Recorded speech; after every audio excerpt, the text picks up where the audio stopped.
जयपुर सदर PS case number 336 dated 12/10/2023। इसको हम रजिस्टर किए थे section 419, 420, 465, 467, 468, 471, 120B IPC read with 66C 66D IT act. अब केस का केस क्या है बता दीजिए सर, केस में क्या आपको कंप्लेंट क्या आया था? केस क्या था, कैसे डिटेक्ट हुआ? हमारा कंप्लेनेंट था रंजन हरिजन। वो आके हमें बताया था एक पर्सन है फ्रॉम सिमलीगुड़ा, इसका नाम है बलराम दास। बलराम दास इनको परसुएड करके उनसे आधार कार्ड, पैन कार्ड और उसका लेके उसको एक बैंक अकाउंट खुलवाया था। तो बैंक अकाउंट खुलवाने के बाद उनसे सिम भी खरीद लिया उनका नाम पे। सिम खरीदने के बाद वो उससे फ़ोन आया एक बार ICICI बैंक से, बट आपका अकाउंट से बहुत ज़्यादा ट्रांजैक्शंस हो रहा है।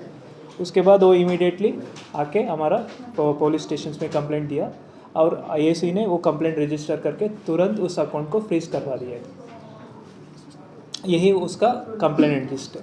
हम उसका इन्वेस्टिगेशन स्टार्ट किए। वो इन्वेस्टिगेशन में हमको पता चला ये एक बलराम दास एक नेटवर्क का मेंबर है।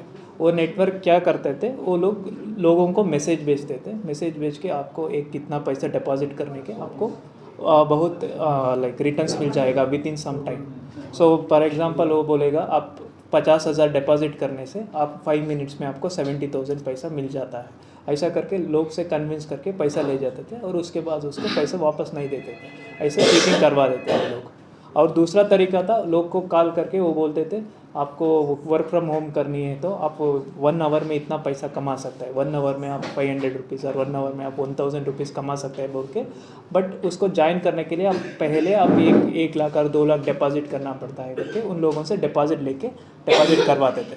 और दूसरा था इंश्योरेंस स्कैम में, उसमें आप लोगों को पैसा फ़ोन करके आपका इतना इंश्योरेंस पैसा मिल रहा है, उसके लिए आप इतना पैसा डिपॉजिट करना पड़ेगा, ऐसा बोल के लोगों के पास डिपॉजिट पैसा ले जाते थे और उसके बाद वो पैसा वापस नहीं ट्रांसफर। इतना हमारा एक कंप्लेनेंट का अकाउंट में एक दिन में पैसा आया था मोर देन 2 करोड़। सो हमने by the time V fridge the account 1.85 crore पैसों को ऑलरेडी विड्रा कर चुके थे और दूसरा अकाउंट में ट्रांसफ़र कर लिए थे। हम इमीडिएटली जाके 14.97 लाख पैसा को हम फ्रीज करके रखे हैं उस अकाउंट में। So this is the modus operandi.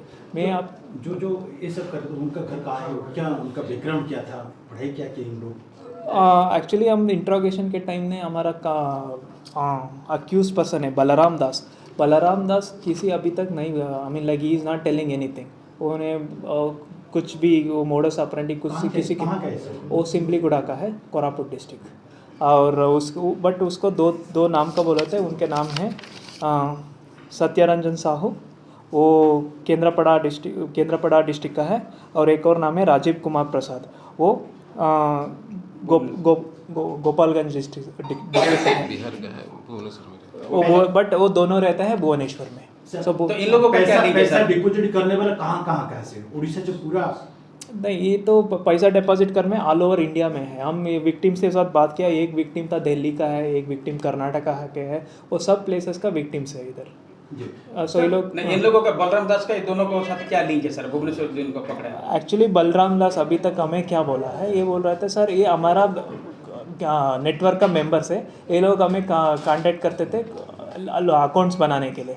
हम अकाउंट्स बनाने के बाद ये अकाउंट डिटेल्स उन लोगों को भेज देते हैं करके तो इसको कमीशन मिलता था। इसको कमीशन मिलता सर, जो पैसा ले रहा था डबल पैसा देगा, वो कहाँ क्रिकेट में लगा रहा था या दूसरा कुछ सट्टा में लगा रहा था, कैसा? नहीं, ये पैसा किसी भी नहीं देते थे। एक बार अकाउंट एक कुछ भी स्कीम नहीं है, एक पैसा एक बार अकाउंट आने में बाद ये लोग उसको वापस नहीं देते थे अकाउंट पैसा। अभी तो किसको नहीं दिया? किसी को भी नहीं दिया। ये सब चीटिंग है। किस तरह से चीटिंग की?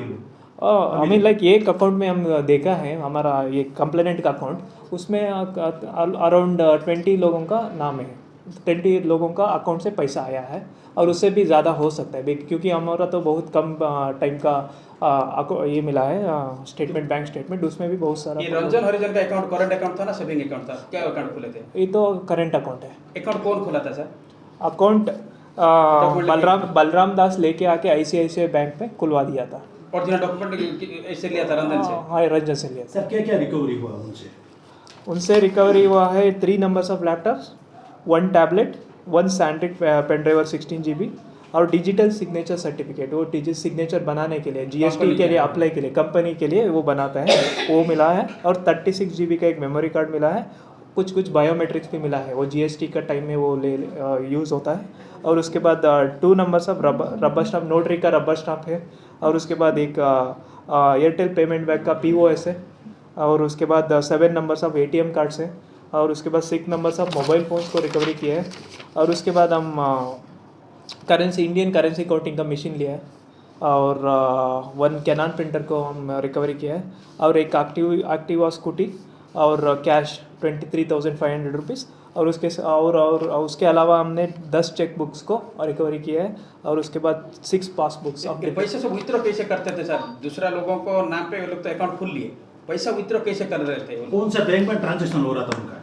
सब अरे हमारा कंप्लेंट आया था वो ICICI बैंक अकाउंट में। You can see that they have POS machine, they have like QR code scanner, सब तरीका है। और उसके बाद भी उसके पास money Indian currency counting machine भी है।